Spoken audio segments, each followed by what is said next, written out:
আসসালামু আলাইকুম ওয়া রাহমাতুল্লাহি ওয়া বারাকাতুহু।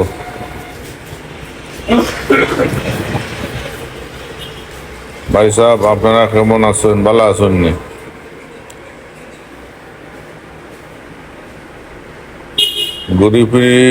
ঘুরি ফিরি 24/7 চ্যানেল থেকে আপনাদেরকে জানাই মোবারকবাদ।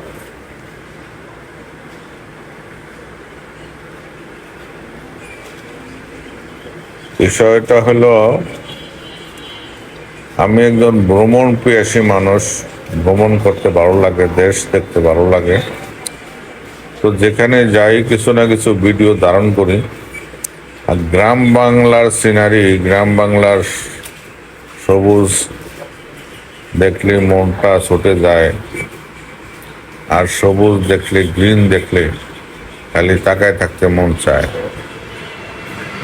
কেন আপনার গ্রাম অঞ্চলে অথবা কোনো একটু শহর ছাইরা যদি আমি মনে করেন যে আপনার কোনো জায়গায় গেলাম পাখানি, তো সবুজের দেখা মিললে, গ্রিনও দেখা মিললে তখন থাকি আপনারও কিছু ভিডিও ধারণ করলাম। ভিডিও ধারণ করিয়ে আপনার লাগে পাঠাইলাম। ও দেখুন, আল্লাহর সৃষ্টি দুনিয়া কত সুন্দর, কত সুন্দর করে সাজাইছেন আল্লাহ পাক রাব্বুল আলামিন। এখানে যেমন মানুষের লাগি রিজিকের ব্যবস্থা আল্লাহ করছেন। এরপরে দেখুন, পশু পাখি জীবজন্তু সবার লাগি রিজিকের ব্যবস্থা করছেন।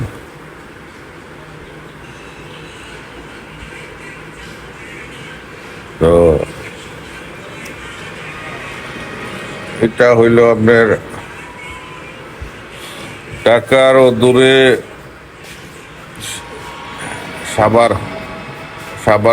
সাভার আসার আগেও ও হেমায়তপুর নামের একটা জায়গা আছে। হেমায়তপুর থাকি আপনার আরেকটা রাস্তা বাড়ি হয়েছে ও বাজুত, ও আপনার ও রাস্তা দিয়া আপনার আওয়াজ হইল পদ্মা সেতু।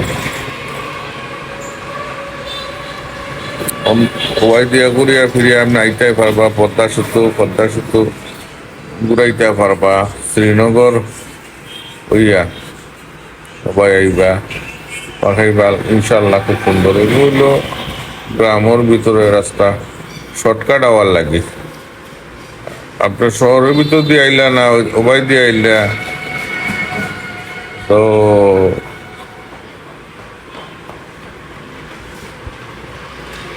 সবাই দিয়ে আওয়ার সময় দেখবা কত রঙের খাম মানুষে করছেন, কত রঙের ঘর বাড়ি বানাইছেন।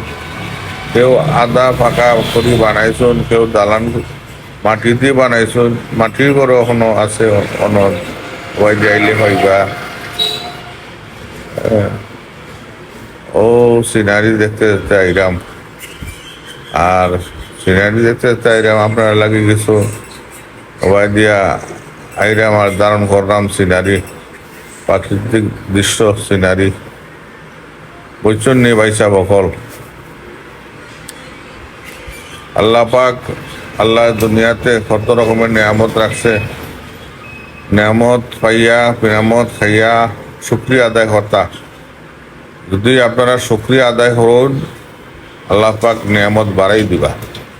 আল্লাহ পাক ওয়াদা করছেন, যদি আমার কোনো বান্দা নিয়ামত খাইয়া আমার শুকরিয়া আদায় করে, আলহামদুলিল্লাহ স্বীকার করে, আমি তার নিয়ামত বাড়াই দেব।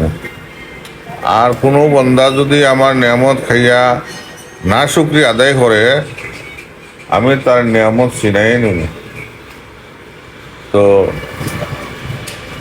ইনশাল্লাহ আল্লাহ পাকের নিয়ামত খাইয়া আমরা শুকরিয়া আদায় করতাম, আলহামদুলিল্লাহ আল্লাহর কাছে জানাইতাম। আল্লাহ পাকের নিয়ামত যে ভাই আমরা নিয়ামত পাইতাম খানো আর খাইতাম খানো, হ্যাঁ। কিন্তু আপনিও একটা জিনিস চিন্তা করুন, আল্লাহ পাক যে আপনাকে সুস্থ রাখছে, আমাকে সুস্থ রাখছে, ওগো তো আল্লাহ পাকের বড় নিয়ামত। ওগো আল্লাহ পাকের বড় নিয়ামত। আর সুস্থতা এমন এক জিনিস, এমন এক নিয়ামত, যে অসুস্থ না হইবা তাই বুঝ পাইতা না যে সুস্থতা কত বড় নিয়ামত। যে অসুস্থ হইবা তাই বুঝবা যে আপনার সুস্থতা কত বড় নিয়ামত। এই জন্য মাঝে মধ্যে অসুস্থ হওয়া লাগে। আমরা আইলাম ভাই সাহেব, হইল আপনার পদ্মা সেতু, ঢাকা টু বাঙ্গা, যে পদ্মা সেতু যে লাইন 4 লেন করছেন, 4 লেনের রাস্তা যে 4 লেনের রাস্তায় আমরা উঠছি। রাস্তা বহুত সুন্দর হয়েছে। হ্যাঁ, রাস্তায় যদি আমরা না আইন তো বুঝতাম না যে কিলা রাস্তা বানাইছেন সরকার। আলহামদুলিল্লাহ, খুব সুন্দর জায়গা।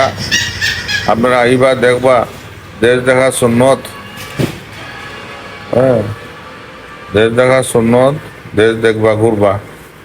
আমরা আসিলাম আল্লাহ পাকের নিয়ামতের মধ্যে, নিয়ামতের কথার মধ্যে। তো আপনি যতটুকু পাইবা, আপনার জীবনে যতটুকু পাইবা, আপনি শুকরিয়া আদায় করবা। আচ্ছা, মনে করুন আপনি পাইছেন, আপনি শুকরিয়া আদায় করলা না, আপনি কম পাইছেন, আপনি না শুকরিয়া আদায় করিয়া আপনি চিল্লাইলা, গড়াগড়ি খাইলা, মাটির মধ্যে পড়িয়া আপনারা কেউ দিবনি, কোন তাইনি দিবনি, দিত না। আপনার নামে কিতা করবা, মানুষে উল্টা পাল্টা মাত মাতবার, মাতবা কিতা পাগল হয়ে গেছে। হ্যাঁ, আপনি অল্প পাইলা, অল্প খাইলা, আপনি শুকরিয়া আদায় করুন, শুকরিয়া আদায় করুন। আল্লাহ পাক আপনার সবুর দেখিয়া, সবুর হালত দেখিয়া আল্লাহ পাক আপনি নিয়ামত বাড়াই দিবা, ইনশাআল্লাহ আপনি নিয়ামত বাড়াই দিবা। তো সব সময় আল্লাহ পাকে শুকরিয়া আদায় করবা। হ্যাঁ, না শুকুর বন্দা আল্লাহ পছন্দ করেন না। যেই বন্দা নাকি বেশি বেশি আল্লাহর কাছে শুকরিয়া আদায় করে, আপনি এক গ্লাস পানি খাইন, আপনি শুকরিয়া আদায় করবা আলহামদুলিল্লাহ। এরকম অনেক লোক আছে যে তার পানি খাওয়ার মতন অবস্থা নাই, তার কণ্ঠ নালী নষ্ট হয়ে গেছে। পাইপ লাগাইয়া পানি খাইরা, পাইপ লাগাইয়া লিকুইড খানা ডালিয়া ডালিয়া খাইরা। আপনার তো আল্লাহ পাক কণ্ঠ নালীটা ঠিক রাখছে, আপনি নিজে ডালিয়া পানি খাইরা। তো দেখুন, আরেকটা মাত আমি মাতি, আমাদের দেশে সবচেয়ে বড় মূল্যবান জিনিস কয় কোনটা দেখি, জাপানি পার্স। হইল সবচেয়ে মজবুত, টিকসই, দামি জিনিস। আচ্ছা, জাপানি পার্স কি ভাই সব নষ্ট হয় নানি? জাপানি পার্স 1 বছর, 2 বছর, 3 বছর, 5 বছর পরে নষ্ট হয়নি, নষ্ট হয়, হারা লাগে। তো দেখুন, এরকম অনেক জিনিস আছে আপনার দেখের ভিতরে আল্লাহ পাক সৃষ্টি করছে, আল্লাহ পাক ফিট করছেন। যদি আপনি এটা সঠিকভাবে পরিচালনা করেন, সঠিকভাবে আল্লাহর নিয়ম কানুন, আল্লাহর আইন কানুন বিধান মানিয়ে চলেন, পার্স আপনি মৃত্যু পর্যন্ত নষ্ট হইত না। মৃত্যু পর্যন্ত আপনার সকল পার্স, সকল কিছু বডির তামাম সিজ আল্লাহ পাক ভালো রাখবা। আর আপনার অবহেলার কারণে যদি আপনি নষ্ট করেন, কারো দোষ নাই, কারো দোষিয়া লাভ নাই। আপনি নেশা করিয়া, আপনি এগো করিয়া, হগো করিয়া আপনি নষ্ট করিয়া ফেলাইছেন, কারোর দোষ নাই, আল্লাহর দোষ দিয়া লাভ নাই।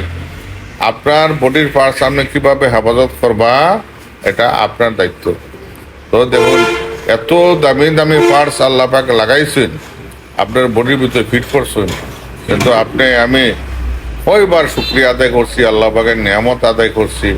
হ্যাঁ, আল্লাহ পাকের নিয়ামত পাইয়া আমরা শুকরিয়া আদায় করছি নাকি বলুন?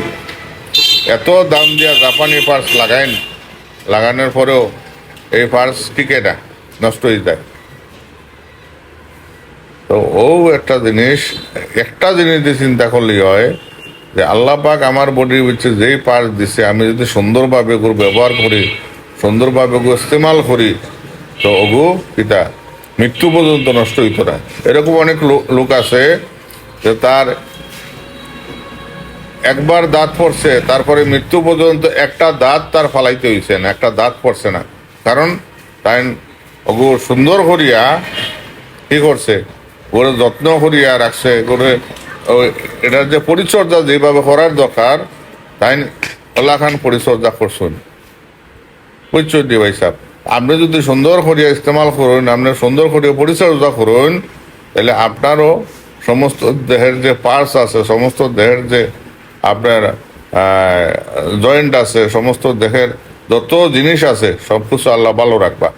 তো যে কোনো জিনিস করার আগে বিসমিল্লাহ হইয়া পর থেকে বাড়িবা, বিসমিল্লাহ হইয়া কাজকর্ম শুরু করবা, আর আল্লাহর নামে সকল কাজকর্ম শুরু করবা। তো আজকের মতো বিদায় নিলাম, বেশি কথা আর কইলাম না ভাই সাহেব। আপনারা ভালো থাকুন যেন। আসসালামু আলাইকুম ওয়া রাহমাতুল্লাহি ওয়া বারাকাতুহু।